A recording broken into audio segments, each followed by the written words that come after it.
El cuerpo de su hijo no respondía a ningún tratamiento, y los médicos ya se habían rendido. Con el corazón hecho pedazos, la madre entendió que solo quedaba una puerta a la cual tocar. Oró, desesperada, como quien entrega todo lo que aún le queda, y lo que sucedió después de la oración lo cambió todo de una manera inexplicable. Marta y Vicente eran inseparables, madre e hijo, pero también alma y espejo. Desde que él nació, ese niño se convirtió en el centro de su vida. Todo lo que hacía, todo lo que soñaba, giraba en torno a él. «Eres mi pedacito de cielo», le decía, besándole el rostro cada mañana. Y él, con la sonrisa tímida de un niño, respondía: «Y tú eres mi ángel de la guarda, mamá». Ninguno de los dos imaginaba cuánto cambiaría el sentido de esa frase algún día. Eran felices, incluso sin lo que llaman una familia completa. El padre, Salvador, había desaparecido incluso antes de conocer a su hijo. Huyó del matrimonio y del embarazo sin mirar atrás, no por miedo, sino por puro desinterés. Cuando Marta le dijo que estaba esperando un bebé, él solo respondió con frialdad: «Eso no cambia nada». Luego tomó las llaves del coche y se fue. Ella lloró, gritó, trató de alcanzarlo, pero solo quedó con el eco del motor perdiéndose en la calle mojada. Desde entonces, juró que Vicente jamás sentiría la falta de quien nunca lo quiso. «No necesitas a nadie más que a mí, mi amor», le susurró al bebé aún en su vientre. Y cumplió esa promesa con el alma. Vivían modestamente, pero rodeados de cariño. Un pequeño departamento, paredes descascaradas, con olor a café y esperanza. Marta trabajaba todo el día, pero por la noche era solo de ellos. Vicente, con sus ojos curiosos y preguntas sin fin, llenaba la casa de vida. «¿Por qué el cielo es azul, mamá?» «Porque es el color que Dios eligió para sonreírnos», respondía ella riendo. Él creía todo lo que ella decía, y tal vez por eso el mundo era tan bonito. Hasta el día en que la realidad rompió ese encanto de manera brutal. Era una mañana común. Marta movía la olla en la estufa mientras Vicente, en pijama, apilaba vasos de plástico sobre la mesa. «Mira, mamá, una torre», gritó orgulloso.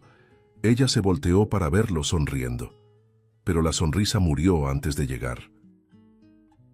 El niño estaba inmóvil, con la mirada fija en la nada. «¿Vicente?», llamó soltando la cuchara. No respondió. «¡Vicente!». Su cuerpo cayó como si el suelo hubiera desaparecido. Marta corrió, lo tomó en brazos, lo sacudió desesperada. «Hijo, despierta, mi amor, mira a mamá». Pero su rostro estaba pálido, los labios azulados. Entonces salió corriendo a la calle, gritando por ayuda, descalza, con el niño desvanecido entre los brazos. En el hospital, todo era ruido y confusión. Médicos corrían, enfermeras gritaban códigos. Marta, apoyada contra la pared, trataba de entender lo que decían. «Encefalitis autoinmune grave. El cerebro está siendo atacado por el propio cuerpo». Las palabras entraban como cuchillos.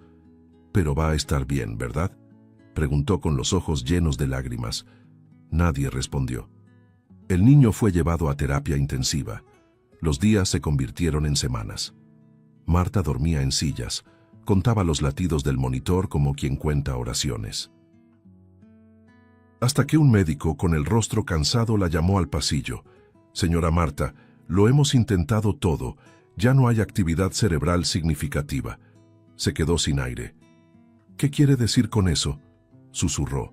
«Su hijo no va a despertar». La frase cayó sobre ella como un trueno. «No, usted está mintiendo», gritó, tratando de entrar a la habitación. Una enfermera la detuvo. «No apaguen nada. Él va a despertar». «Yo sé que va a despertar», repetía entre sollozos, pero nadie más lo creía. El médico bajó la cabeza. «Ha llegado el momento de decidir si mantenemos los aparatos». Esas palabras rompieron algo dentro de ella. Marta tambaleó hasta la cama, abrazó el cuerpo inerte del niño y lloró tanto que el suelo parecía temblar. Esa noche, el hospital dormía, pero ella no. Sentada junto a la cama, Sostenía la mano fría de su hijo y le hablaba como si pudiera escucharla. Hijo, ¿recuerdas cuando decías que el cielo nos sonreía? Entonces mírame, por favor. Sonreír sin ti no tiene sentido. Ninguna respuesta, ningún movimiento. Fue entonces cuando se arrodilló, el rostro cubierto de lágrimas, el cuerpo débil, pero el corazón gritando: Dios mío, si existes, escúchame ahora. No te lleves a mi niño, llévate lo que quieras, pero déjamelo a mí. Te lo suplico, te lo suplico. Las palabras se perdían entre sollozos, pero ella continuó: Tú lo trajiste a este mundo, y yo lo crié con todo lo que soy. No me quites la razón de vivir. Sopla sobre él, Dios. Dale vida otra vez a quien solo sabe amar. Por favor, escúchame. Con los ojos cerrados, Marta sintió que la habitación cambiaba. El aire se volvió más ligero y una luz dorada comenzó a extenderse lentamente, como si viniera desde dentro de las paredes. Pensó que estaba soñando, pero sentía el calor suave tocar su piel, el corazón acelerarse, el alma estremecerse. Por un instante, todo el ambiente pareció bañado por algo divino. Abrió los ojos temblando, mirando alrededor. La luz había desaparecido. Todo estaba igual. Solo el sonido constante del monitor. Ningún movimiento. Ningún milagro. El sonido del monitor seguía igual, impasible, cruel. Marta apoyó la frente en el pecho de su hijo y lloró hasta no tener fuerzas. ¿Por qué a mí, Dios? Ya lo perdí todo. No me lo quites a él también. El reloj marcaba las 3 de la mañana cuando finalmente se derrumbó, exhausta, con el rostro empapado y el corazón vacío.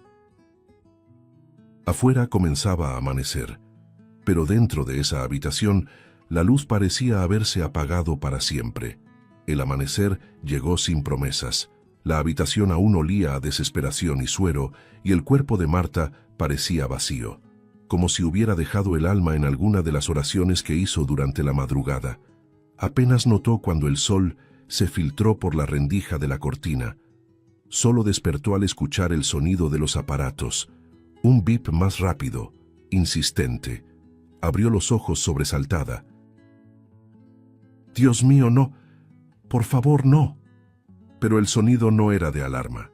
El corazón de Vicente latía con más fuerza. El niño respiraba con mayor vigor. Y de pronto, sus ojos se abrieron. «¿Vicente?».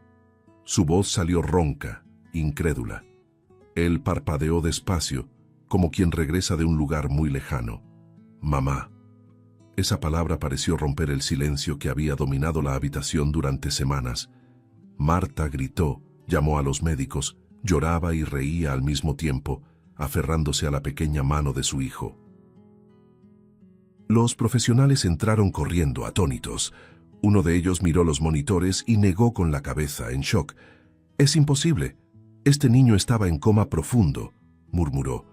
Pero ahí estaba él, despierto, consciente, mirando a su madre con una serenidad que ningún adulto tendría. Las horas siguientes fueron una mezcla de milagro y confusión. Los médicos anotaban, preguntaban, evaluaban reflejos.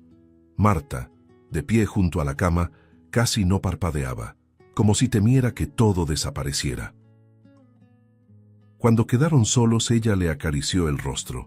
«¿Me escuchaste, hijo? Nunca dejé de llamarte». Vicente la miró y respondió con voz suave pero firme: «Te escuché, mamá, pero no fuiste tú quien me despertó». Marta se estremeció. «¿Cómo que no, mi amor?». Él miró hacia el techo, con los ojos brillando de una forma distinta. Fue Dios. La habitación quedó en silencio. Marta sintió que las piernas le fallaban. «¿Dios?», repitió en un susurro. El niño asintió. «Habló conmigo, mamá. Dijo que todavía no podía descansar, que había algo que yo tenía que hacer». El corazón de ella empezó a acelerarse. «¿Hacer qué, hijo?». Vicente respiró hondo, miró a la nada por unos segundos y entonces dijo con la voz entrecortada: «Vi a papá. Estaba solo, llorando. Dios me lo mostró. y dijo que está enfermo, que tenemos que encontrarlo. El nombre Salvador resonó en la mente de Marta como un golpe. Hacía años que no lo escuchaba, años que se prohibía pensar en él. No, Vicente, no digas eso. Tu papá eligió irse, nos abandonó. Pero el niño negó con la cabeza, convencido, con una firmeza que no correspondía a su edad. Lo sé, mamá, pero Dios dijo que él necesita ayuda, que yo fui salvado para eso. Sus palabras, tan puras, tenían un peso divino. Marta intentó argumentar, pero su propia voz se perdió en el aire. Mientras los médicos discutían el fenómeno inexplicable, ella observaba a su hijo, sintiendo que algo en él había cambiado. Vicente ya no parecía solo un niño. Había una calma, una luz en su mirada, la misma luz dorada que ella juraba haber sentido en la madrugada. ¿Recuerdas todo, hijo?, preguntó con cautela. Él sonrió levemente. Recuerdo cuando me dormí. Recuerdo tu voz. Y recuerdo la luz, mamá. Me llevó hasta Dios. Él me mostró a papá y dijo que yo debía traerlo de vuelta a casa. Marta se llevó las manos al rostro, sin saber si llorar de miedo, de gratitud o de confusión. ¿Y si solo fue un sueño, Vicente? ¿Un delirio por la fiebre? El niño la miró serio, con una ternura que desarmaba cualquier duda. No fue un sueño, mamá. Yo lo vi. Y papá se está muriendo. Esa frase cayó como un trueno. Marta sintió que el pecho se le cerraba.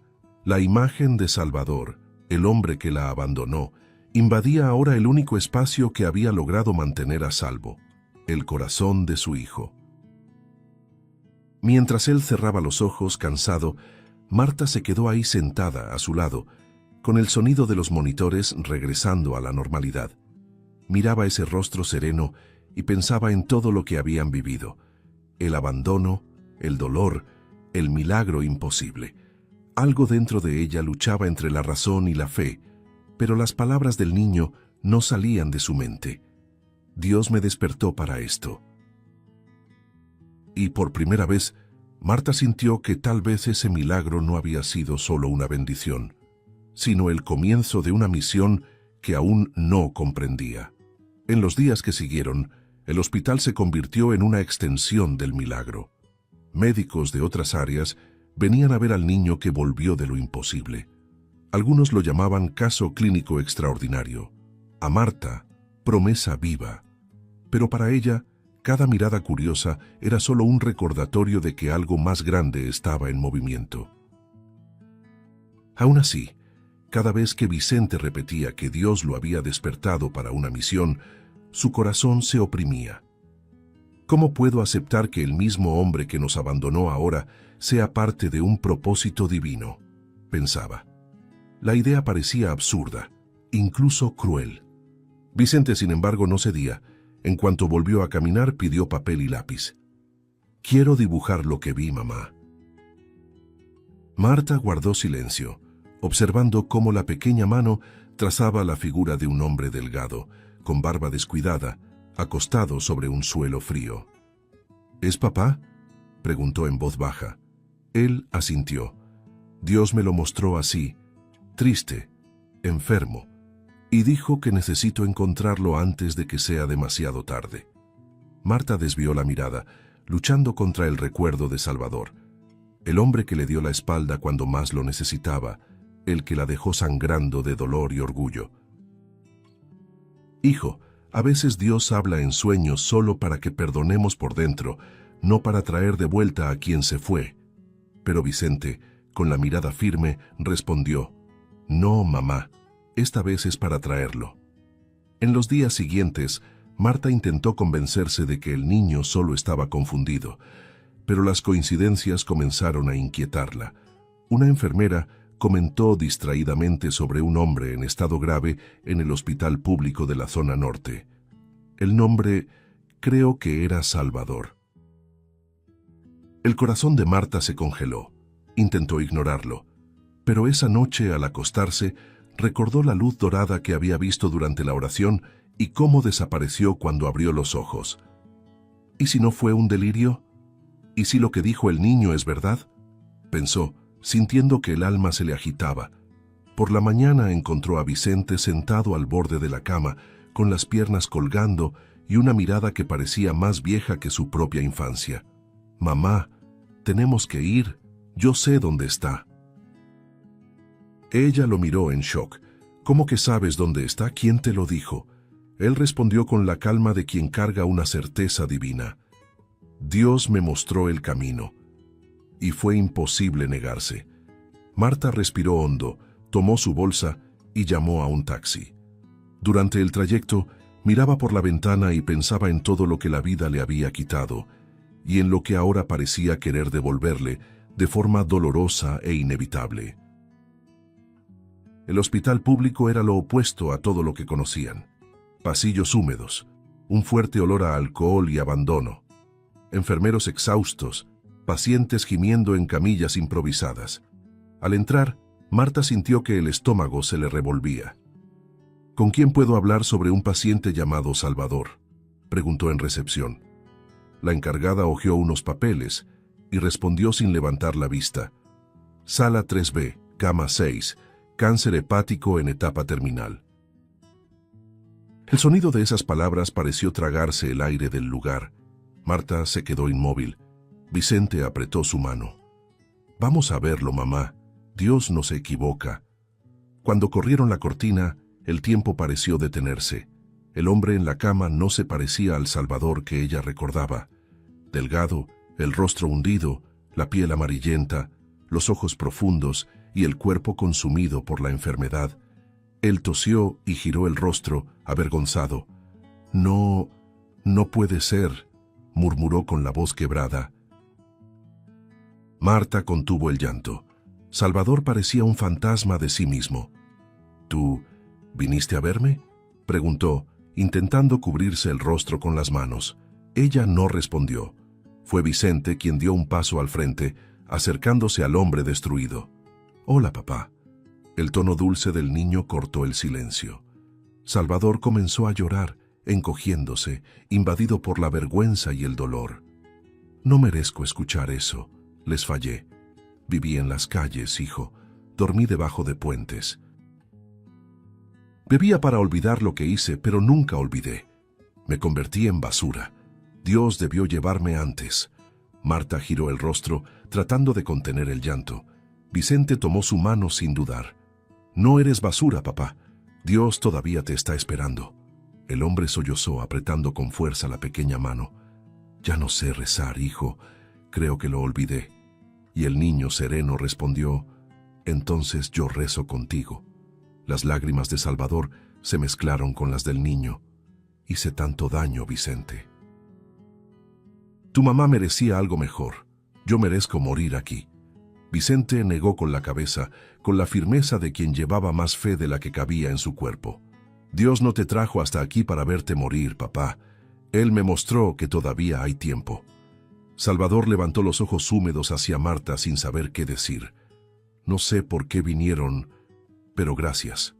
Marta, sin poder hablar, solo apoyó la mano en su hombro. Y en ese instante, en medio del dolor y del olor a medicamentos, vio algo sagrado. Un niño sanando, no con milagros, sino con perdón. En los días que siguieron a aquel reencuentro, el tiempo parecía suspendido entre la esperanza y lo inevitable. Marta visitaba a Salvador todos los días, con Vicente a su lado. El niño, aún frágil después de haber salido del coma, parecía impulsado por una energía que no venía de este mundo. A veces se sentaba al borde de la cama de su padre y permanecía en silencio, solo mirándolo. «¿En qué piensas tanto, hijo?», preguntaba Marta preocupada. «Estoy escuchando a Dios, mamá. Él todavía no ha terminado con papá». La respuesta tranquilizaba al niño. A ella le provocaba una mezcla de temor y fe. El médico responsable del caso llamó a Marta y a Salvador para una conversación. La sala era fría, impersonal. Revisaba los estudios y decía con voz baja pero sin rodeos: «Su hígado está totalmente comprometido. Estamos frente a un cáncer en etapa terminal, y la única posibilidad sería un trasplante parcial, si encontramos un donador compatible y si su cuerpo aún resiste la cirugía. Salvador bajó la cabeza, sin fuerzas incluso para sentir miedo. No tengo a nadie, y no quiero quitarle nada a nadie. Fue entonces cuando Vicente, que escuchaba en silencio, levantó la mirada y dijo sin dudar: «Me tiene a mí». La frase cayó como un rayo en la habitación. «¿Cómo que tú, hijo?», exclamó Marta con la voz temblorosa. «Yo puedo ayudar, mamá. Puedo dar un pedacito de mi hígado. Dios me salvó para eso». El médico lo miró confundido. «Niño, esta no es una decisión sencilla». Pero Vicente continuó, con una serenidad inquietante para su edad. «Él va a vivir, yo sé que va a vivir». Marta rompió en llanto. «No, tú casi mueres, Vicente. No voy a permitir que te arriesgues otra vez». Lo tomó por los hombros, intentando hacerlo entrar en razón, pero él solo respondió: «No tengo miedo, mamá. El miedo es lo que impide que los milagros sucedan». Salvador lloraba en silencio. «No puedo aceptar esto, hijo. Tú no entiendes. No lo merezco. Destruí todo». El niño tomó su mano con la dulzura de quien perdona incluso antes de escuchar una disculpa. «Papá, Dios no está preguntando si lo mereces.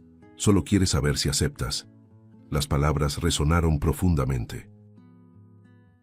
Marta los miraba y sentía que el corazón se le partía en pedazos. Una parte de ella quería gritar y sacar a su hijo de ahí.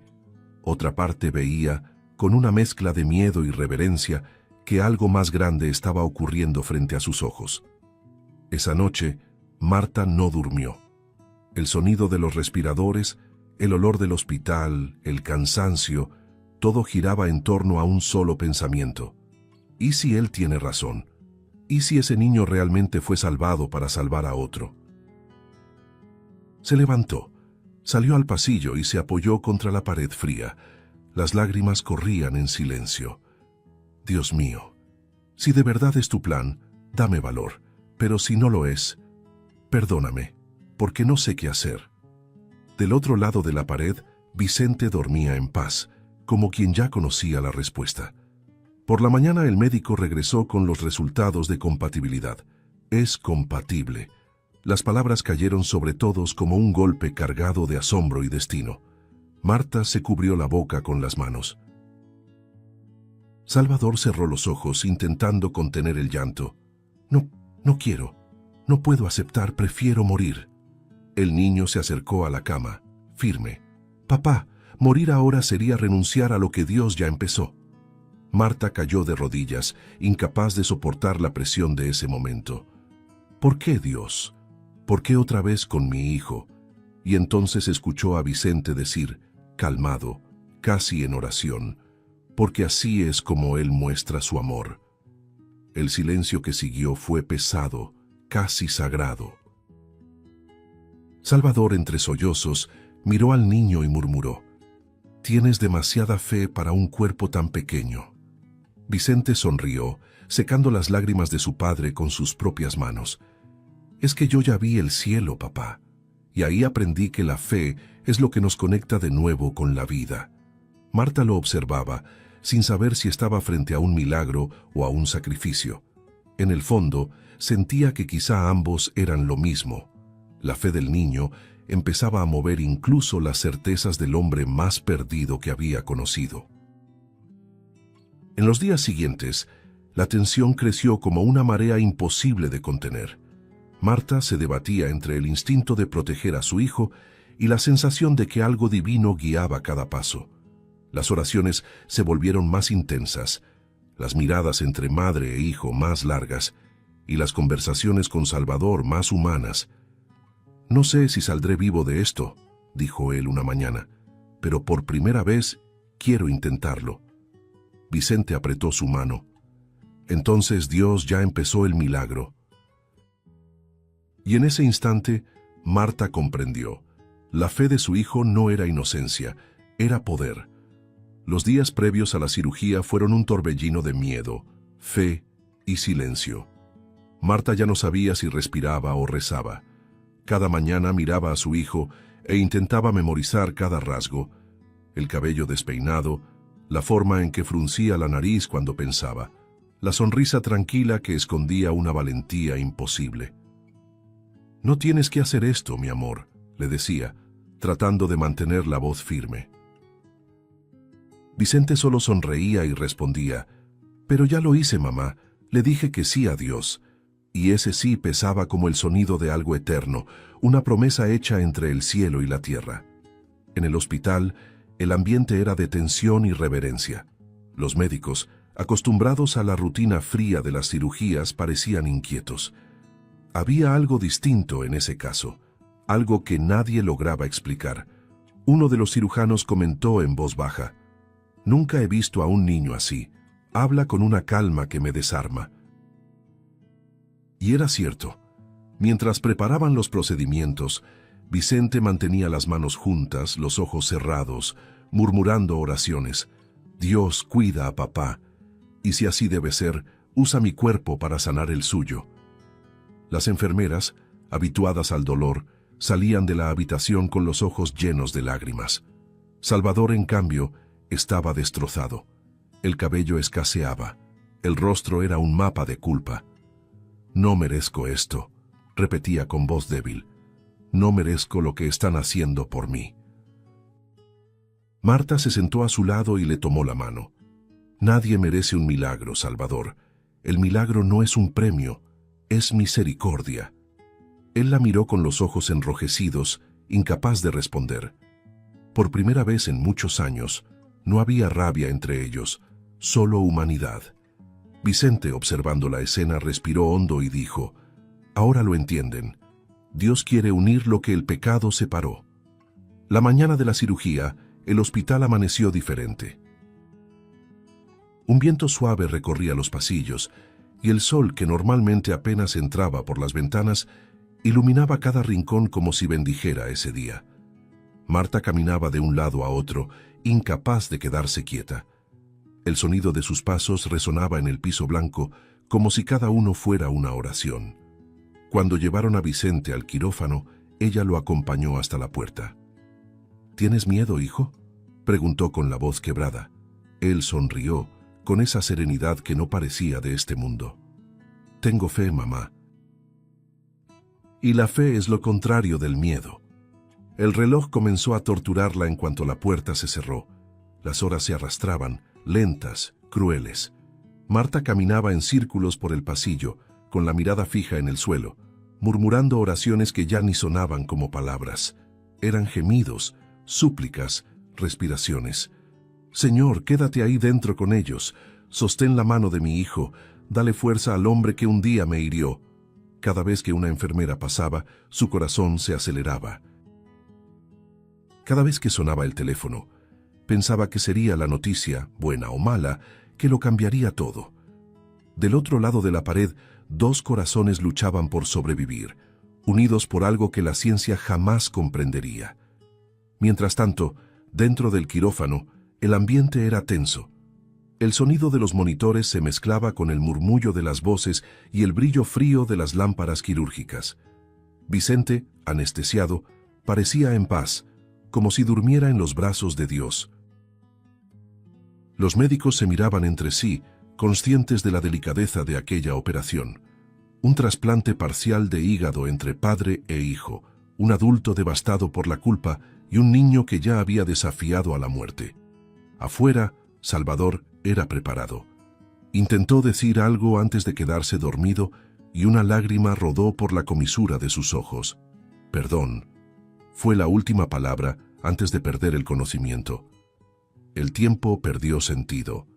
Para Marta, los minutos parecían horas.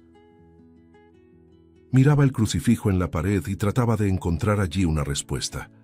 «Si me dejas quedarme sin él otra vez, no sé si podré seguir», murmuraba, con las manos temblorosas. Cuando la puerta se abrió, su cuerpo reaccionó antes que su mente. Corrió hacia el médico, el rostro sin color. «Doctor, por favor». Él se quitó la mascarilla con los ojos húmedos. «Salió bien. Ambos están estables». Marta cayó de rodillas cubriéndose el rostro, sollozando de alivio. Lloraba tanto que apenas podía ver el suelo. Esa era la forma de Dios de decir que aún no había terminado. Días después, cuando por fin pudo entrar a la habitación, vio una escena que jamás olvidaría. 2 camas, una junto a la otra. Salvador y Vicente dormidos, con las manos entrelazadas, unidos no solo por la sangre, sino por algo que iba más allá de cualquier comprensión. Marta se quedó en la puerta, incapaz de dar un paso. El silencio era absoluto, pero había allí una paz que ni el tiempo ni el dolor podían arrebatar. Se acercó, tocó el rostro de su hijo, y luego el del hombre que un día amó y odió. Por primera vez en años no sintió rabia, solo gratitud. El milagro que comenzó con una oración ahora se convertía en prueba. Ya no había espacio para la duda, solo para la fe. Y mientras observaba a padre e hijo respirar juntos, Marta entendió que tal vez Dios no había sanado solo 2 cuerpos, sino 3 almas. El tiempo pasó dentro del hospital como si el mundo exterior hubiera dejado de existir. Marta, todos los días, se sentaba entre las 2 camas, observando a padre e hijo dormir uno al lado del otro. A veces despertaba en medio de la madrugada y se quedaba simplemente mirando, uno a la derecha, otro a la izquierda, como si vigilara 2 milagros al mismo tiempo. Vicente, poco a poco, recuperaba el color en el rostro, el brillo en los ojos, la fuerza en las palabras. Salvador, en cambio, aún pálido, enfrentaba una batalla más larga, no solo contra la enfermedad, sino contra los fantasmas que lo carcomían por dentro. Cada mirada de él hacia Marta era una súplica muda de perdón. Cada mirada de ella, una mezcla de recuerdo y compasión. Una mañana, mientras el sol atravesaba las persianas y bañaba la habitación con una luz dorada, Salvador despertó y vio a su hijo sentado al borde de la cama, sosteniendo un cuaderno. «¿Qué estás escribiendo, campeón?», preguntó con la voz ronca. Vicente sonrió. «Una lista». El padre arqueó las cejas. «¿Una lista de qué?». El niño respondió sin dudar. «De las cosas que todavía vamos a hacer juntos». Salvador sintió que el pecho se le apretaba. «¿De verdad crees que aún hay tiempo para eso?». Vicente lo miró con una dulzura firme. «Dios me despertó para encontrarte, papá. ¿Crees que Él haría todo esto solo para que no intentemos?». En ese momento, Marta entró a la habitación con una bandeja. La escena la hizo detenerse en la puerta. Había algo distinto en la atmósfera, algo que recordaba a un hogar. Salvador bajó la mirada, avergonzado. «Quisiera haber sido otro hombre, Marta, uno que mereciera ver esto». Ella lo miró en silencio durante un largo instante antes de responder. «No merecemos el amor, Salvador, aprendemos con él». El sonido del monitor cardíaco llenaba el espacio como un latido acompasado entre 3 corazones que, de algún modo, intentaban alinearse de nuevo. Los días siguientes fueron de reinicios tímidos. Salvador intentaba levantarse, aún débil, pero insistía en ayudar. Acomodaba la cama, doblaba sábanas, agradecía incluso el vaso de agua. Cada gesto sencillo era un intento de reconstruir una dignidad perdida hacía mucho tiempo. Una tarde, al verlo tambalear, Marta corrió a sostenerlo. «Despacio, aún no tienes fuerzas». Él sonrió con torpeza. «La fuerza es la que ustedes tienen de sobra. Yo solo estoy aprendiendo a caminar de nuevo, no solo con las piernas». Y ella, por primera vez, rió de verdad, una risa pequeña, pero sincera, que lo hizo llorar en silencio. Vicente era el lazo que unía todo. El niño se movía entre los dos con ligereza, como si hubiera nacido para coser corazones rotos. Un día, mientras Marta cambiaba las flores del florero, él se sentó en la cama del padre y dijo: «Cuando salgamos de aquí, quiero que vengas con nosotros». El silencio que siguió fue denso, pesado. Salvador abrió los ojos, incapaz de reaccionar. «¿Qué?». Vicente repitió con serenidad: «A casa, papá. Ven a vivir con nosotros». El hombre quedó inmóvil, con la mirada perdida.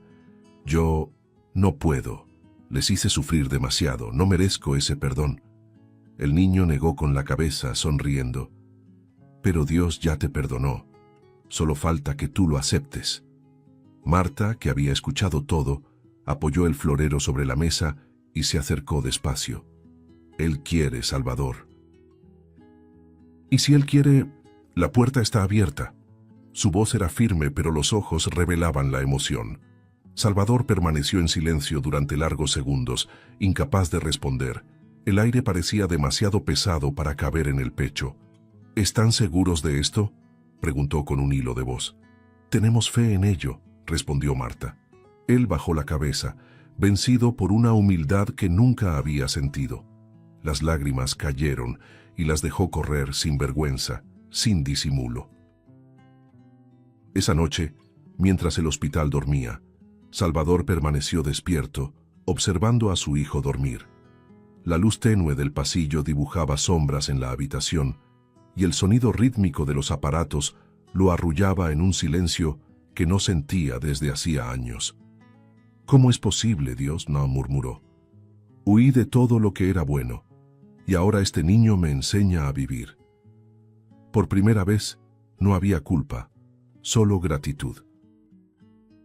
Marta despertó en medio de la noche y lo vio así, inclinado, mirando a su hijo con ternura. Él no notó que ella lo observaba, y al verlo tan transformado, ella sintió que algo antiguo dentro de sí comenzaba a moverse. No era amor romántico, era algo más profundo, era paz. A la mañana siguiente, al firmar los documentos de alta, el médico miró a los tres y sonrió. «Ustedes son un milagro ambulante. Debo confesar que nunca pensé que vería algo así». Marta agradeció con un gesto. Salvador se colocó la gorra gastada en la cabeza, inseguro, como quien teme dar el primer paso fuera de ese refugio. Vicente, sosteniéndole la mano, dijo con convicción: «Vamos a casa». El padre miró a la madre, esperando una confirmación. Marta asintió con una leve sonrisa. «Escuchaste al niño. La casa te está esperando». Y cuando salieron juntos por la puerta, ya no parecían un trío de sobrevivientes, sino una familia renaciendo. Los primeros días en casa parecían un sueño frágil, a punto de deshacerse en cualquier momento. El taxi que los llevó del hospital al pequeño departamento avanzaba despacio por las calles soleadas, pero dentro del coche reinaba un silencio reverente. Marta miraba a su hijo por el retrovisor. Vicente apoyaba la cabeza en el hombro del padre, sonriendo con los ojos entrecerrados, mientras Salvador, inmóvil, parecía incapaz de creer que esa escena fuera real. Cuando llegaron, Marta abrió la puerta y respiró hondo, el mismo aire cargado de recuerdos de luchas, lágrimas y oraciones. «Bienvenido», dijo, en un tono sencillo, pero con una ternura capaz de borrar cualquier distancia. La casa, aunque modesta, parecía más viva que nunca. El sonido de los pasos de 3 personas resonaba en las paredes como una melodía nueva. Salvador permaneció de pie, dudando, mirando a su alrededor. El aroma del café, el crucifijo colgado en la pared, los juguetes esparcidos por la sala. Todo le parecía el retrato de una vida que él mismo había abandonado. «No sé si merezco estar aquí», murmuró. Marta respondió sin mirarlo, mientras ponía la tetera al fuego. «No estás aquí por merecerlo, Salvador. Estás aquí porque el niño lo pidió y porque Dios lo permitió».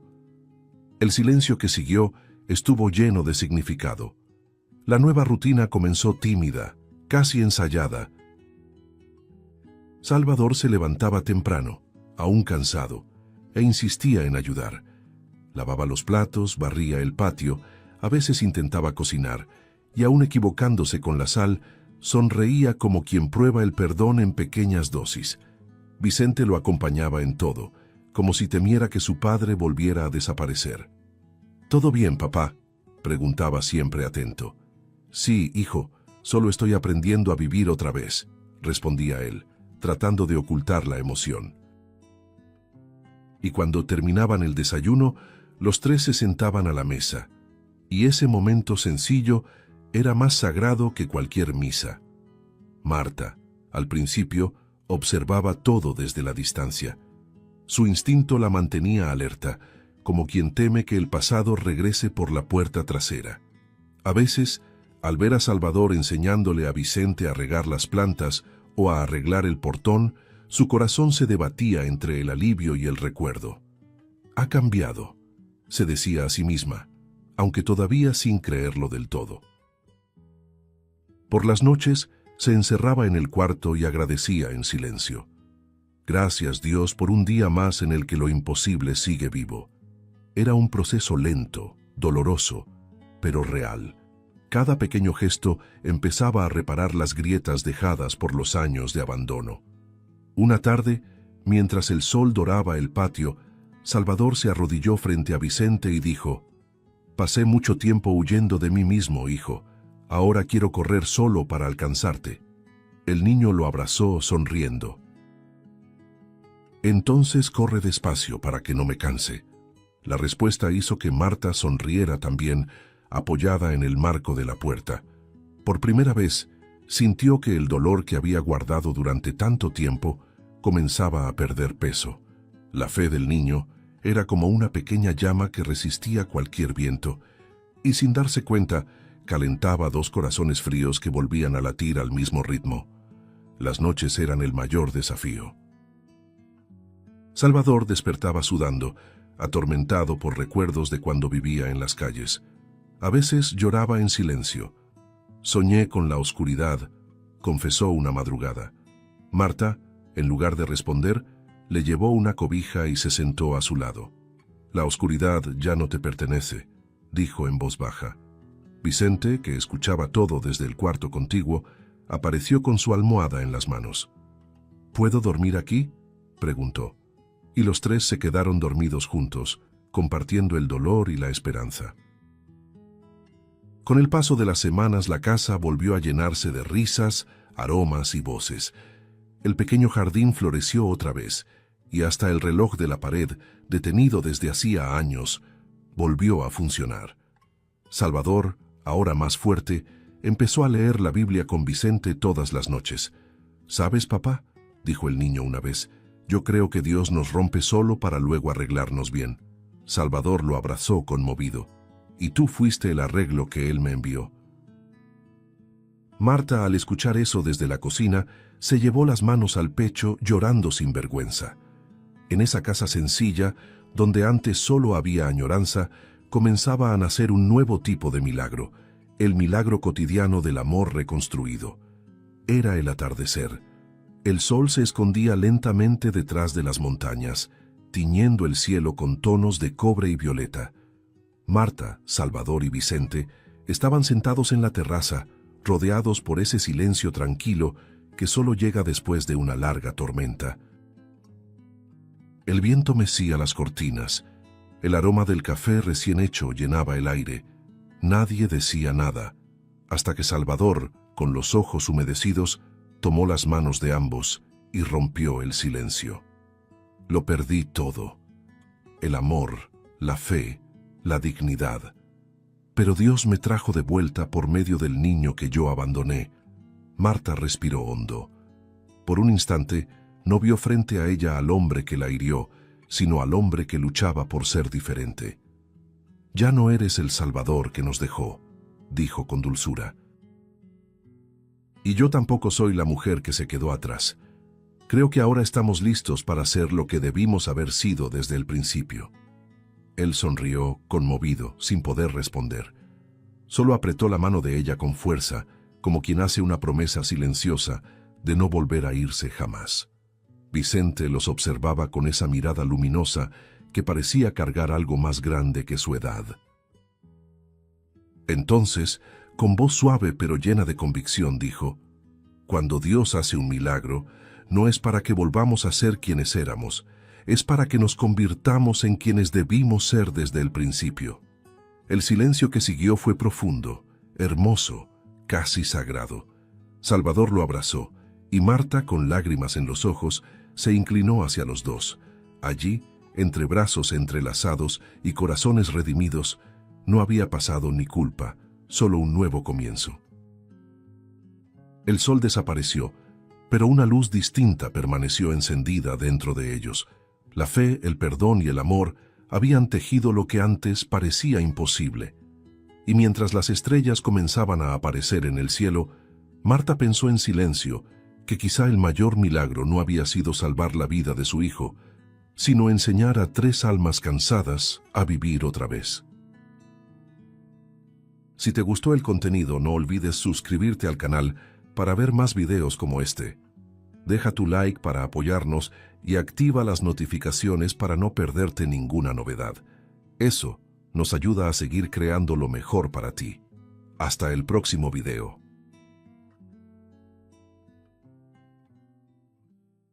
Tres años después de la tragedia, el millonario seguía regresando al cementerio como un hombre destrozado, repitiéndose que debía aceptar la muerte de su hija. Pero al apartar las flores marchitas, vio lo imposible, un sobre blanco con su nombre.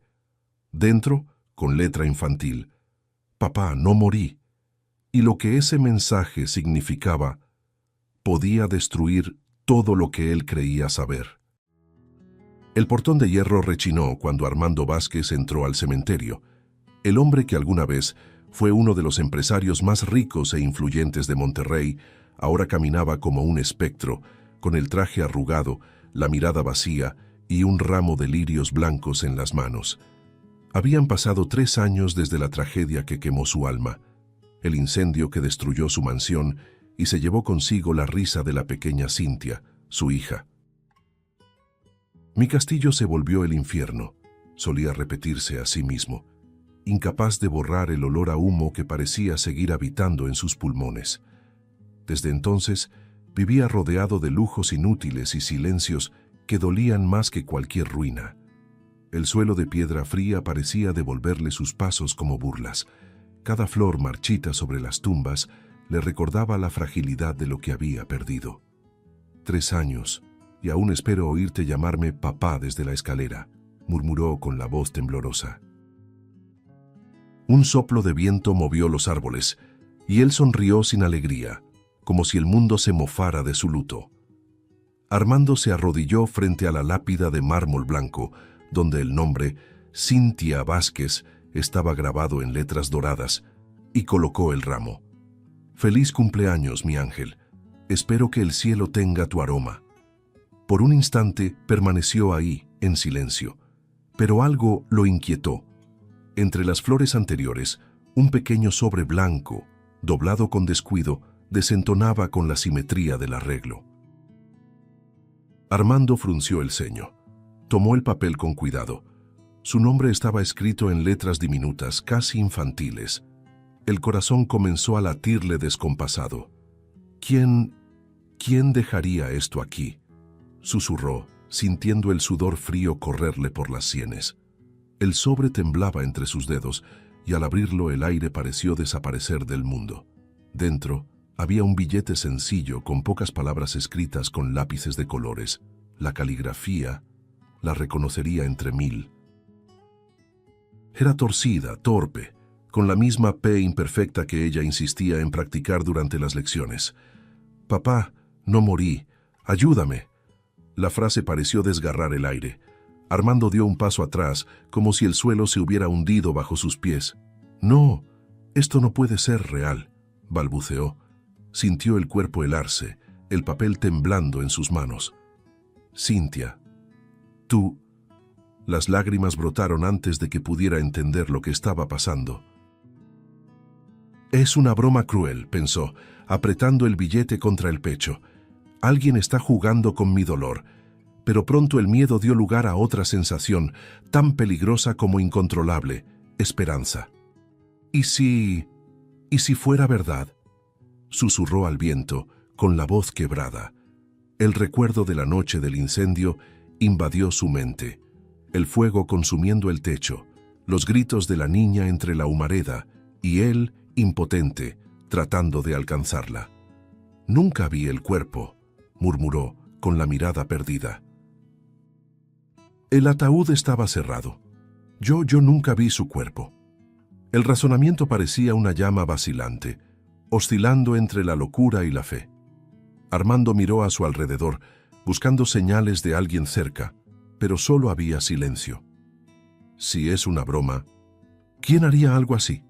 El viento sopló más fuerte, arrastrando algunas hojas sobre la tumba. El hombre respiró hondo, luchando contra el nudo en la garganta. ¿Y si está viva?, se preguntó a sí mismo, con voz baja, casi como una oración. Cada latido de su corazón parecía gritar una nueva verdad, y el miedo de creer lo consumía. Se levantó, los ojos empañados, el billete apretado entre los dedos. El cielo gris comenzaba a abrirse en grietas de luz, iluminando la lápida como si algo sagrado quisiera hablarle. Si esto es una señal, no la voy a ignorar. La frase salió firme, cargada de algo que no sentía desde hacía años: propósito.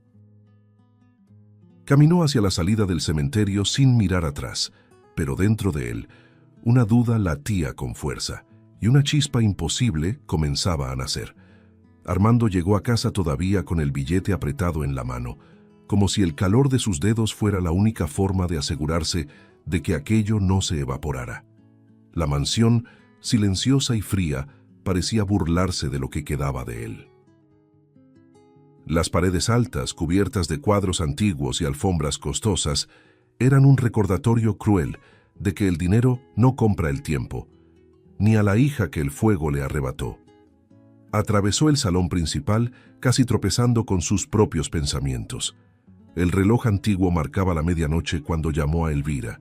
La esposa bajó lentamente las escaleras, envuelta en una bata de seda clara, el rostro demasiado sereno para el desespero que él traía en los ojos. «Elvira, tienes que ver esto».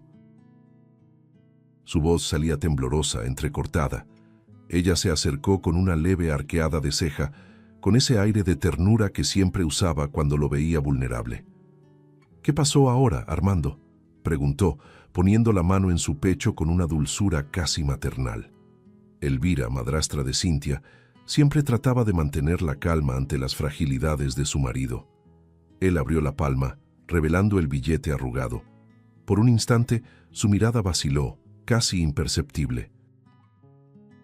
Pero enseguida retomó el control, con un tono de calma preocupada. «¿Qué es esto?», murmuró tomando el papel. «Léelo», dijo él. Elvira obedeció. Sus ojos recorrieron las breves palabras, y un silencio pesado se formó entre ellos. Cuando terminó, respiró hondo y forzó una sonrisa triste. «Amor, alguien está jugando con tu dolor», dijo con voz suave, casi un susurro. «Sabes cómo son esas cosas. A veces alguien quiere atención o dinero, pero la caligrafía es de ella», insistió Armando con una voz casi infantil. «Es la letra de nuestra niña, Elvira. Reconozco cada trazo, cada curva. Esto no es una broma». Ella se acercó, acariciándole el rostro. «Necesitas descansar. 3 años de insomnio, de remordimiento, de culpa. Todo eso crea fantasmas. ¿Crees que estoy loco?», preguntó él con los ojos llenos de lágrimas. «No, mi amor, solo cansado». El tono de ella era el de quien intenta proteger a alguien de sí mismo, no el de quien duda. Armando guardó silencio, observándola por un momento. Aquella calma suya lo inquietaba, aunque no sabía por qué. «¿Por qué no estás asustada?», preguntó de repente con voz firme. Elvira sonrió con timidez, tratando de tocar su mano, pero él se apartó. «Porque te conozco y sé que esto te va a destruir si crees que es real», respondió con sinceridad, cargada de preocupación. «Anda a dormir, Armando. Mañana te reirás de esto». Pero él no rió. Solo la observó mientras ella subía las escaleras, dejando tras de sí el rastro de un perfume dulce, el mismo que Cintia detestaba. Incapaz de dormir, Armando pasó horas sentado en la biblioteca, el billete sobre la mesa. El fuego de la chimenea danzaba, reflejándose en sus ojos cansados. «Ella me llamaba papá, no padre», susurró, analizando cada letra del papel. «Y aquí está escrito papá». Sintió un escalofrío. Era un detalle que nadie más sabría. Nadie. Tomó el celular y llamó a su hermano. Eduardo contestó con la voz ronca de quien duerme. «Armando, ¿qué pasa? Son las 2 de la mañana. Necesito mostrarte algo. Es sobre Cintia». Silencio del otro lado. Un suspiro. «Armando, no empieces otra vez con eso». A la mañana siguiente, su hermano llegó con una expresión entre el fastidio y la preocupación. Se sentó frente a él y escuchó todo: el cementerio, el billete, las palabras. Eduardo pasó las manos por el rostro y bufó. «Tienes que parar. Llevas 3 años castigándote. Aferrarte a una ilusión no la va a traer de vuelta». «¿Y si no es una ilusión?», replicó Armando con la mirada encendida. «¿Y si alguien me mintió? ¿Y si ella está viva?». Eduardo se inclinó hacia adelante, apoyando los codos en las rodillas. «¿De verdad quieres abrir esa herida otra vez? Vas a destruir lo poco que te queda». Pero Armando solo percibía compasión en el tono de su hermano, como si realmente creyera que todo era fruto de su dolor. Cuando Eduardo se fue, el silencio de la casa se volvió ensordecedor. Armando caminó hasta el cuarto de Cintia, que permanecía intacto desde el incendio. El suave aroma a talco y lavanda aún flotaba en el aire. Los juguetes estaban exactamente donde ella los había dejado. La muñeca en el rincón, el cuaderno de dibujos sobre el escritorio.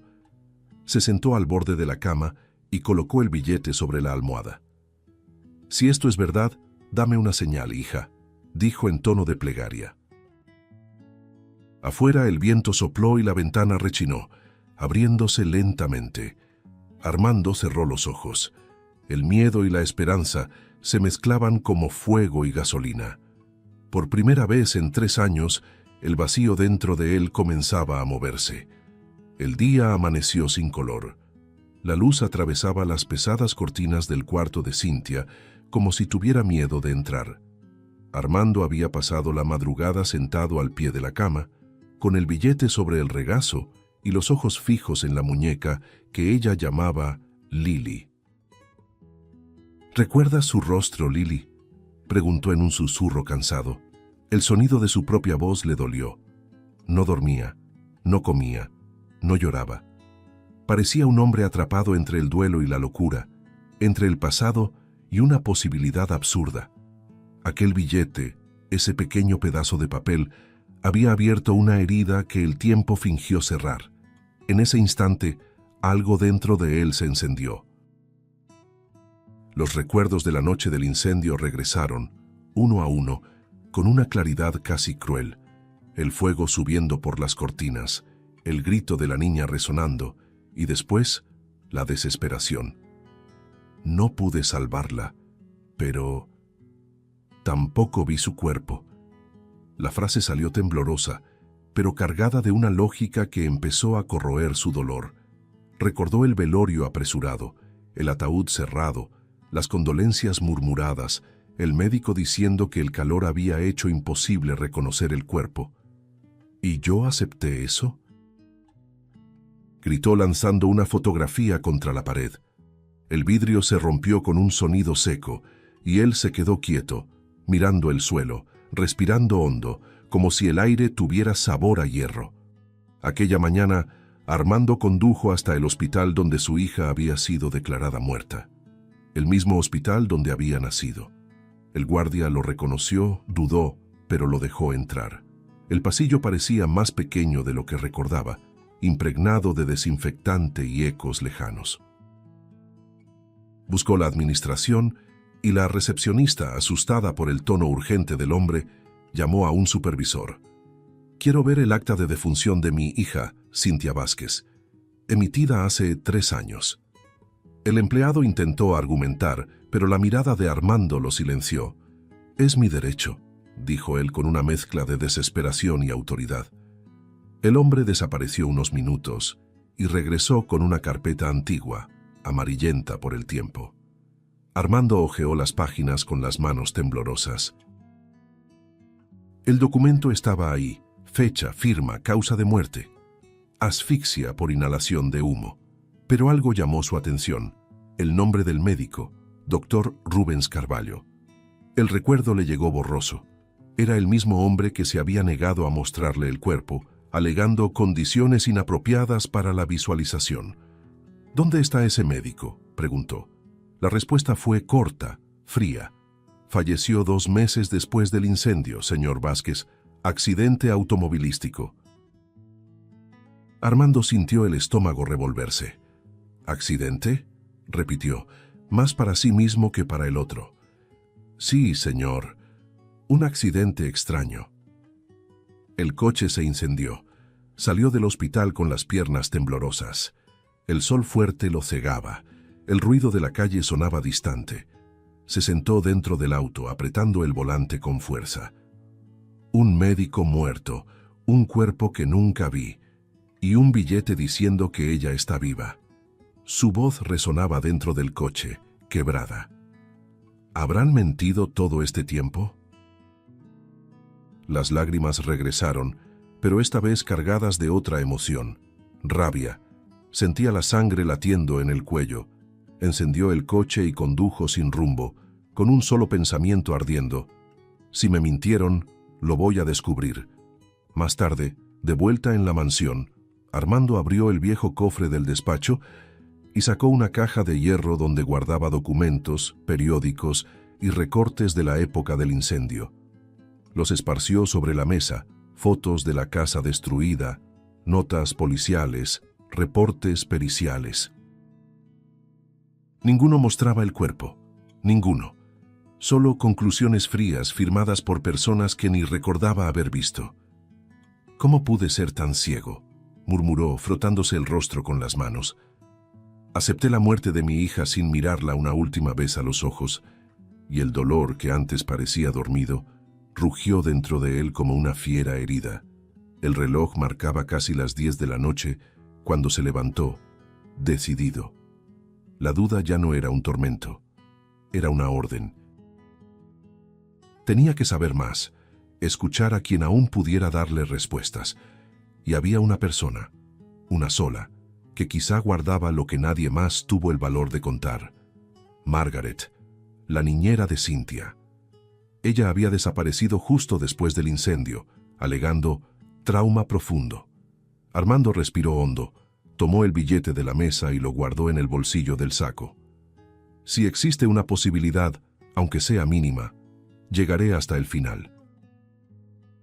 Y al cerrar la puerta detrás de él, parecía cargar el peso del mundo, pero también la primera chispa de un propósito que lo mantenía vivo. La noche se había convertido en una carretera larga y sin fin. Armando conducía en silencio. El sonido de las llantas sobre el asfalto mojado sonaba como la banda sonora de su tormento. Las luces de la ciudad quedaban atrás y la oscuridad de las colinas lo envolvía como un abrazo helado. En el asiento del copiloto, el billete de Cynthia, ya arrugado y manchado de sudor, parecía observarlo. «¿Me ayudas, papá?», murmuraba, repitiendo las palabras de su hija como si fueran una oración invertida, una súplica al imposible. El GPS lo guiaba hacia una pequeña aldea apartada, donde, según un antiguo empleado, vivía Margaret, la niñera que había cuidado de Cynthia desde los 2 años, la mujer a la que no había vuelto a ver desde el incendio. La casa era sencilla, de madera con ventanas cerradas por dentro y un jardín invadido por la maleza.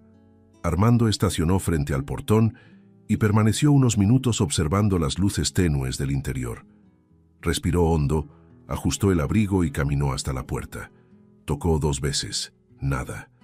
Intentó una vez más y entonces escuchó pasos lentos, arrastrados. La puerta se abrió apenas lo suficiente para revelar un par de ojos cansados tras la rendija. «¿Señor Vázquez?». La voz era ronca, casi un susurro. «Soy yo, Margaret. Necesito hablar contigo». Ella dudó. No debió venir. «Por favor, es sobre Cynthia». El nombre pareció cortar el aire como una navaja. Margaret abrió la puerta por completo, el rostro pálido. Estaba más vieja, abatida, con el cabello gris recogido en un moño flojo y las manos temblorosas. «Entre, pero rápido», dijo mirando alrededor antes de volver a cerrar con llave. La sala olía a té y a humedad. El reloj de pared marcaba un tic-tac pesado, como si el tiempo ahí se moviera más despacio. Armando se sentó frente a ella, intentando contener el nerviosismo. «Necesito que me digas la verdad, Margaret, todo lo que sepas sobre esa noche». Ella desvió la mirada, frotándose las rodillas. «Han pasado 3 años, señor. Nada va a cambiar». «Todo puede cambiar», respondió él, sacando el billete del bolsillo y extendiéndoselo. Esto estaba en su tumba. Cuando Margaret lo leyó, las lágrimas le brotaron sin poder contenerlas. Se llevó una mano a la boca, sollozando bajo. «Lo sabía. Sabía que un día esto volvería», dijo con la voz rota, cargada de culpa. «Señor Vázquez, la niña me decía que tenía miedo de Elvira. Decía que no quería quedarse sola con ella». Armando se congeló. «¿Qué?». Una vez escuché a Cintia preguntar si el tío Eduardo iba a hacerla desaparecer. Pensé que era fantasía, cosas de niños. Pero después comenzaron las discusiones, los susurros, las puertas cerradas. «¿Por qué no me lo dijiste?», gritó Armando, levantándose bruscamente. Margaret lloraba, el cuerpo temblando. «¿Por qué me amenazaron? Dijeron que si hablaba, yo también desaparecería. Y yo tenía miedo, señor, miedo de morir». Él se quedó quieto, mirándola, sintiendo el suelo moverse bajo sus pies. El silencio entre ambos era denso, cargado. El único sonido era el viento golpeando las ventanas. Armando se acercó despacio, arrodillándose frente a ella. «Margaret, ¿viste algo esa noche? Dímelo, por favor». Ella vaciló. «Sí vi. Vi a la señora Elvira discutiendo con el doctor Rubens, el médico. Fue en el jardín, una semana antes del incendio. Hablaban de resolver algo de una vez por todas. Ella estaba distinta, fría, y su hermano, el señor Eduardo, venía mucho esos días». Armando se cubrió el rostro con las manos, sintiendo el desespero subirle como fuego. ¿Y después? ¿Qué pasó después? Después el incendio, pero nunca vi el cuerpo. Solo vi el ataúd ya cerrado, y cuando intenté acercarme, Elvira me apartó. Dijo que era mejor no mirar, que el recuerdo sería más bonito así. Los recuerdos volvieron como fragmentos, el olor a humo, los cuerpos de los bomberos atravesando la casa, el toque frío de Elvira sosteniendo su mano y diciéndole: «Se fue, amor, se fue». Ahora, todo parecía contaminado por una nueva verdad. Margaret se secó las lágrimas con un pañuelo viejo. «Debí hablar, pero me buscaron después. Me pidieron silencio. Dijeron que podía estar equivocada. Y quise creerles». Armando respiraba con dificultad. «Ellos... ¿Quiénes son ellos, Margaret?». Ella bajó la mirada. Elvira y el señor Eduardo. El aire pareció desaparecer del cuarto. Armando se levantó, tambaleante. «Dios mío, ¿qué le hicieron a mi hija?». La mujer también se levantó y lo sostuvo por los brazos. «Escuche.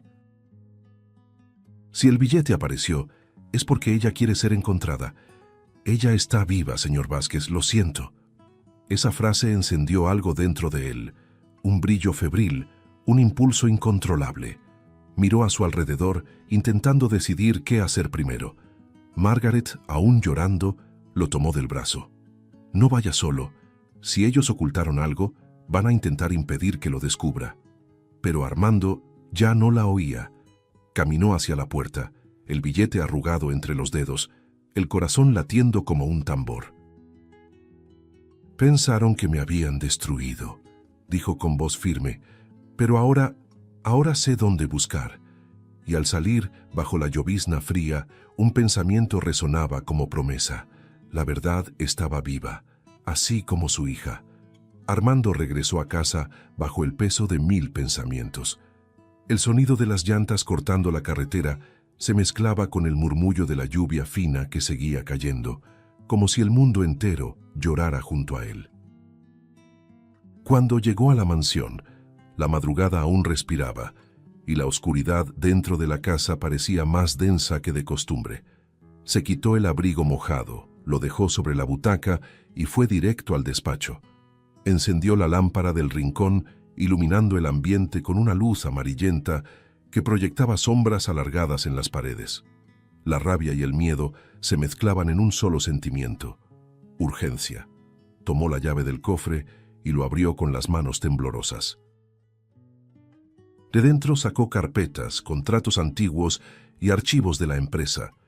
Si Elvira y Eduardo me ocultaron algo, tiene que estar aquí, tiene que estar aquí. Esparció los documentos sobre la mesa, uno a uno, revisando con la precisión de quien busca aire para respirar.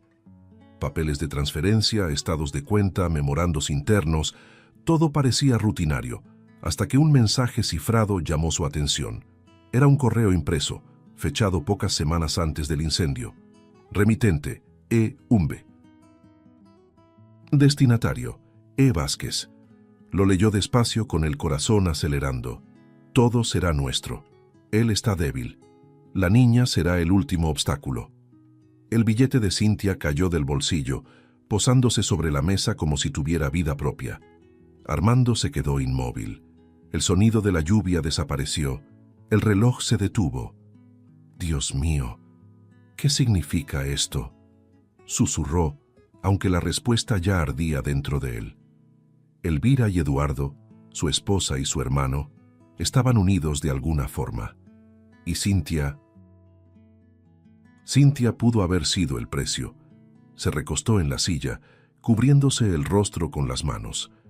El recuerdo de todas las conversaciones, de cada gesto cariñoso de su esposa, de cada consejo de su hermano, comenzó a distorsionarse en su mente como una pesadilla en cámara lenta.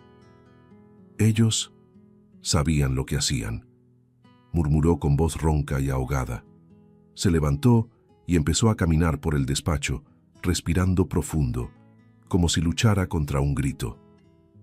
Usaron mi amor, usaron mi dolor. Volvió a mirar el correo, el papel ligeramente amarillento por la impresión antigua. Todo será nuestro, repitió con odio en los ojos. Y la niña, el último obstáculo. Continuó revisando las carpetas hasta que algo distinto llamó su atención. Una correspondencia vieja, anexa a un informe de donaciones. En el pie de página se leía: Casa de los Niños San Miguel, Orfanato Municipal. El nombre lo hizo estremecerse. Había anotaciones de transferencias firmadas por Elvira. Y más abajo, el mismo sello de la empresa que él mismo había fundado. ¿Por qué mandaría dinero a un orfanato?, murmuró, frunciendo el ceño. Su instinto gritó: ahí había más que caridad. El amanecer lo encontró nuevamente en la carretera. El cielo gris parecía acompañar su estado de ánimo. El orfanato era antiguo, rodeado de muros altos y árboles sin hojas. En la entrada, un letrero desgastado decía: Casa de los Niños San Miguel. Estacionó y se quedó unos segundos dentro del auto, respirando hondo antes de entrar. Al cruzar el portón, lo recibió una mujer de mediana edad, vestida con ropa sencilla, de mirada firme y amable. «Buenos días, señor. ¿Puedo ayudarle?» «Busco a una niña, que pudo haber llegado aquí hace unos 3 años. Pequeña, de cabello rubio, ojos cafés. Se llamaba Cintia». La mujer dudó. «Por aquí pasan muchos niños, señor. Lo sé, pero esa niña podría ser mi hija». Ella lo miró en silencio, como quien siente el peso de algo más grande de lo que puede decir. «Soy Bianca, encargada de la administración. Venga conmigo». Cruzaron un pasillo estrecho donde las risas y los pasos infantiles resonaban desde un patio interior. Armando miró alrededor. El sonido de los niños jugando le apretó el corazón. Recordó a Cintia corriendo en el jardín de la mansión, con el cabello suelto y el vestido girando al viento. Bianca lo condujo a una pequeña sala y le ofreció una silla. «Desafortunadamente, los registros antiguos están incompletos», dijo ella. «Hubo un incendio aquí también, hace 2 años, y perdimos parte de los archivos. Otro incendio, preguntó Armando, sintiendo un escalofrío recorrerle la espalda. Sí, pero algunos documentos sobrevivieron. Armando metió la mano en el bolsillo y sacó el billete que guardaba como una reliquia. Creo que ella escribió esto, dijo, entregándole el papel a Bianca. Apenas sus ojos recorrieron las palabras, la mujer palideció. Su silencio fue tan denso que Armando sintió el corazón apretarse. Bianca cerró el billete con prisa y se lo devolvió, mirando discretamente hacia el pasillo. «Sígame», murmuró en un tono tenso. Lo llevó a un rincón apartado, lejos de puertas y ventanas, y cerró la pequeña sala tras ellos. «¿Dónde consiguió esto?», preguntó casi sin aliento. «En la tumba de mi hija». Bianca se llevó la mano a la boca, temblando. «Dios mío». «Yo misma puse ese billete ahí». Armando la miró atónito. «¿Tú lo pusiste?» «Sí, ella me lo pidió. Dijo que su papá entendería si encontraba el papel. Era la única forma de pedir ayuda. Lo escribió con sus propias manos, y yo lo escondí entre las flores del cementerio, pero nadie podía saberlo, ni aquí ni afuera. No sabía en quién confiar. Quiero verla, Bianca, ahora, por favor». Ella respiró hondo, visiblemente alterada. «No puedo. Es demasiado peligroso. Esa niña vive escondida. Aún tiene miedo. Si la llevo con usted sin cuidado, la descubrirán, y entonces no quedará nadie para protegerla». Armando apretó el billete entre los dedos. «¿Quiénes son ellos, Bianca?» «No lo sé todo. Solo sé que hay gente poderosa involucrada, y que si la niña sigue viva es porque el destino fue más rápido que el fuego». Armando se recargó en la pared, la mirada perdida. «Entonces es verdad, ella está viva». Bianca le tomó las manos, apretando con fuerza. «Está viva, pero asustada. Cree que usted la olvidó. La cuidé cuanto pude, pero no puedo arriesgarme ahora. Tenemos que hacerlo con cuidado. No voy a perder a mi hija otra vez», dijo él, con la voz quebrada y el rostro empapado en lágrimas. «Entonces, escúcheme. Puedo ayudarlo, pero debemos ser prudentes».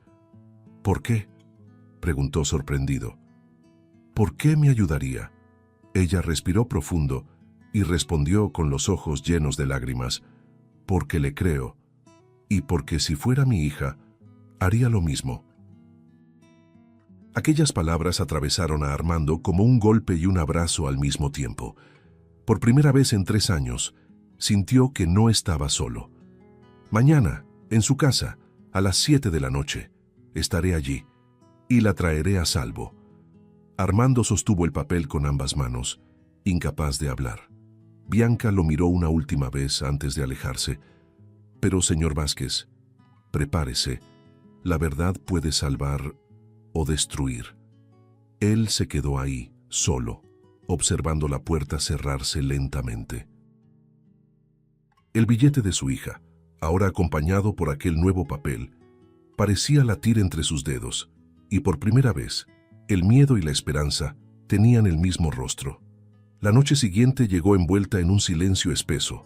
La mansión de Armando parecía suspendida en el tiempo, iluminada solo por el brillo tenue de los candelabros y las sombras de las cortinas que se mecían. En el centro del comedor, la mesa estaba puesta como en los viejos tiempos: porcelana fina, copas de cristal, servilletas de lino. Pero aquella noche no había celebración. Había una trampa. Armando acomodó su saco, miró el reloj y esperó. En el bolsillo interior, los papeles doblados, el correo impreso, las firmas falsas, la prueba del desvío de dinero hacia el orfanato. En la otra mano, el billete de Cintia. «Hoy, hija, hoy todo termina», murmuró antes de sentarse en la cabecera. Poco después, el sonido de los tacones de Elvira resonó por el pasillo, rítmico y confiado. Apareció radiante, con un vestido azul oscuro, como si fuera una noche cualquiera. «Mi amor, qué sorpresa. ¿Una cena para 2?», dijo con aquella sonrisa que un día lo desarmaba. Detrás de ella, Eduardo apareció con un traje impecable y expresión neutra. Nos llamaste con tanta urgencia. ¿Pasó algo?, preguntó, fingiendo curiosidad. Armando los observó en silencio unos segundos. Sí, pasó, respondió con voz serena, casi fría. Hoy decidí dejar de fingir que no veo. Elvira rió suavemente, confundida. ¿No ves qué, querido? Él se levantó despacio, caminando hacia el otro extremo de la mesa. Las mentiras, los secretos y la muerte que tal vez nunca existió. El ambiente cambió. Eduardo se ajustó el cuello de la camisa, incómodo. ¿De qué estás hablando? Armando colocó el correo sobre la mesa. ¿Reconocen esto? Elvira tomó el papel, intentando ocultar el temblor en sus manos. Eduardo leyó por encima de su hombro. Todo será nuestro. Él está débil. La niña será el último obstáculo. Luego soltó una risa tensa, casi forzada. Esto es absurdo, una falsificación. Armando se acercó a ellos. Una falsificación que estaba en mi cofre, con sus nombres. Armando, por favor, dijo Elvira tocándole el pecho. Necesitas descansar. Estás viendo fantasmas otra vez. ¿Fantasma?, repitió él apartándose. Entonces, explica el dinero del orfanato. Las donaciones con el sello de mi empresa. El nombre falso de una niña llamada Lucía que, por coincidencia, tiene el mismo rostro que mi hija. El silencio que siguió fue cortante. Eduardo desvió la mirada, los músculos del rostro tensos. Elvira intentó mantener el control. Estás confundiendo las cosas. ¿Confundido?, repitió Armando, alzando la voz. Vi el acta de defunción firmada por un médico muerto. Vi a la niñera llorando de miedo. Vi a una niña viva pidiendo ayuda, y lo peor, vi la verdad en sus ojos justo ahora. Eduardo se levantó de golpe. «Debiste dejar todo como estaba», gritó golpeando la mesa. Las copas vibraron. «¿Cómo estaba?», replicó Armando enfrentándolo. «¿Conmigo enterrando a una hija viva?». Elvira trató de interponerse. «Basta, esto no lleva a nada. Ese dolor te está cegando». «No, Elvira», respondió él acercándose. «Por primera vez me está haciendo ver». La tensión se volvió chispa. Eduardo dio un paso al frente, los ojos encendidos. «No entiendes, todo debía ser nuestro.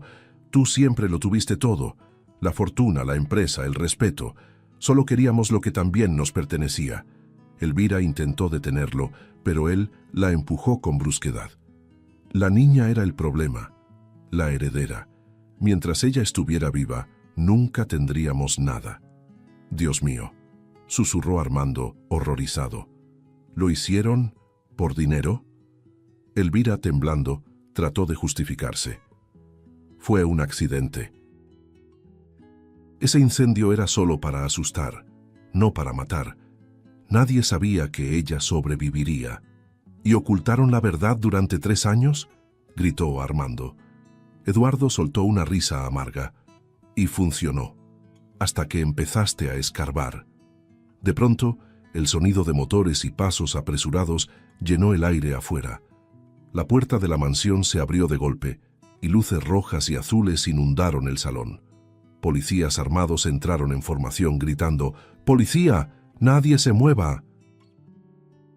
Detrás de ellos apareció Bianca, empapada por la lluvia con la mirada firme, y a su lado una niña pequeña, delgada, de cabello rubio y ojos cafés que brillaban con miedo y esperanza. Armando se quedó inmóvil. El billete cayó de su mano. «Cintia», pronunció en un susurro, casi un sollozo. Ella dio un paso adelante, vacilante, y sus ojos se encontraron con los de él. «Papá». El sonido de esa palabra detuvo el tiempo. Mientras padre e hija se reconocían, los policías rodearon a Elvira y Eduardo. «Manos arriba, están arrestados por intento de homicidio, fraude y desvío de patrimonio». Elvira lloraba, intentando explicarse. «No fue así, solo quise lo que merecía». Eduardo, en cambio, mantuvo el mentón en alto. «Él nunca nos valoró, era justo, todo era nuestro desde el principio. Traicionaron la sangre, la familia y a una niña». gritó Armando señalándolos. Elvira perdió las fuerzas y cayó de rodillas, sollozando. Eduardo, antes altivo, guardó silencio al oír el sonido de las esposas cerrándose sobre sus muñecas. Los policías los arrastraron por la escalera mientras las sirenas llenaban el silencio que quedaba. Cintia corrió hacia los brazos de su padre y él la abrazó con fuerza, como si temiera que desapareciera otra vez. Lloraba sin control, respirando el aroma de su cabello, sintiendo el toque de sus pequeñas manos. «Dios mío, estás viva». «Estás viva. Sabía que vendrías, papá», dijo ella con voz débil pero sonriendo. Bianca se acercó, los ojos llenos de lágrimas. «Ella nunca dejó de creer en ti, y yo nunca dejé de creer en ella». Armando la miró con gratitud. «Salvaste a mi hija y me devolviste la vida». Afuera la lluvia cesaba lentamente y el viento traía el sonido lejano de las patrullas alejándose. Dentro de la casa solo quedaba el latido de un padre junto al de la hija que creyó haber perdido para siempre.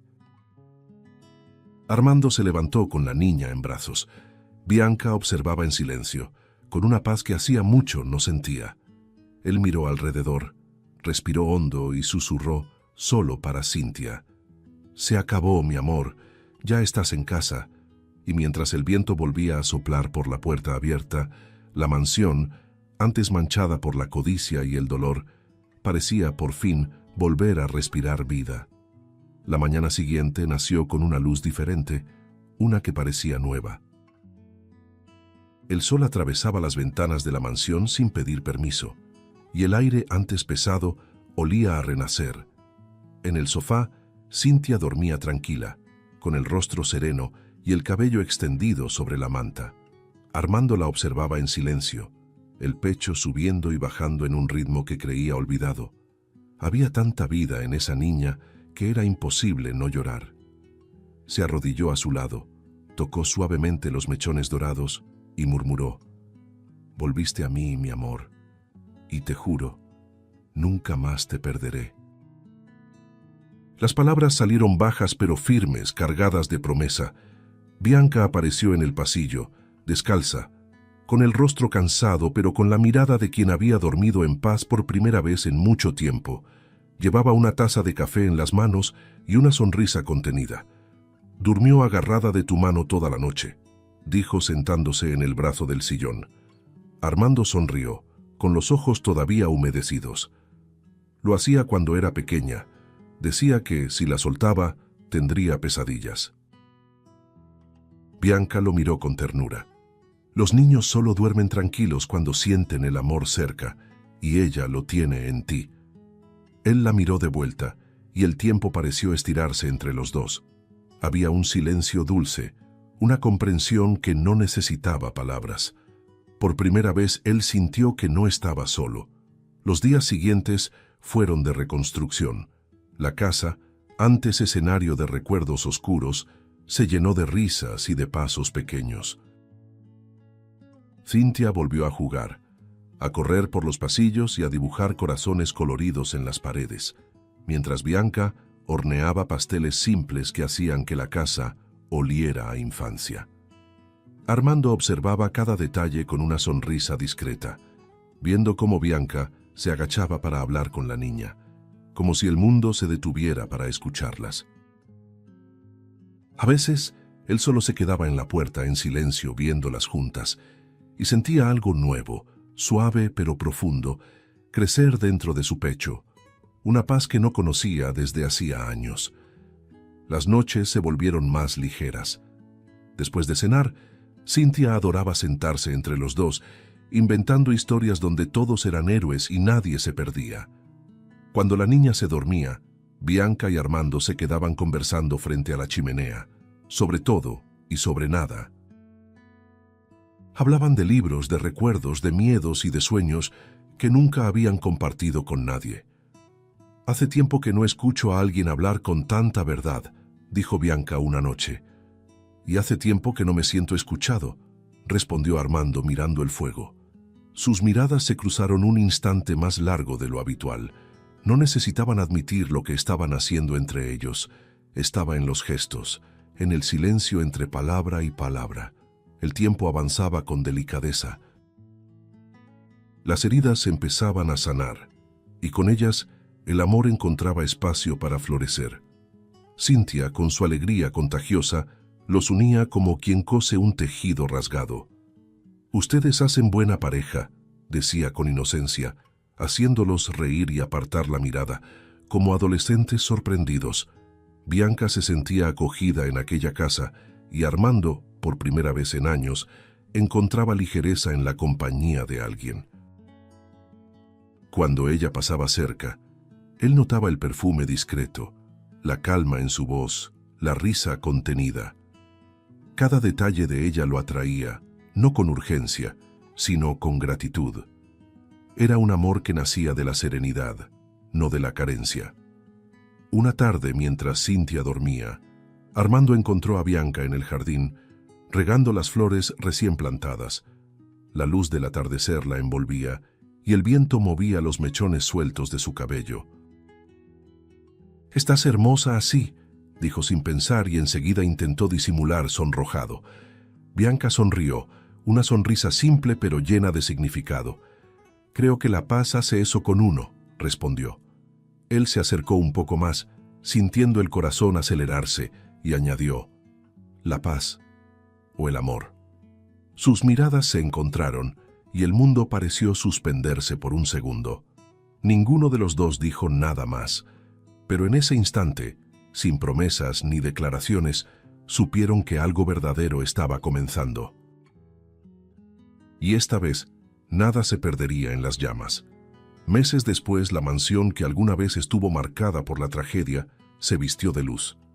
El jardín estaba cubierto de flores blancas y el sonido suave de un piano llenaba el aire. Armando, con un traje claro, esperaba de pie, con una sonrisa que mezclaba nervios y serenidad.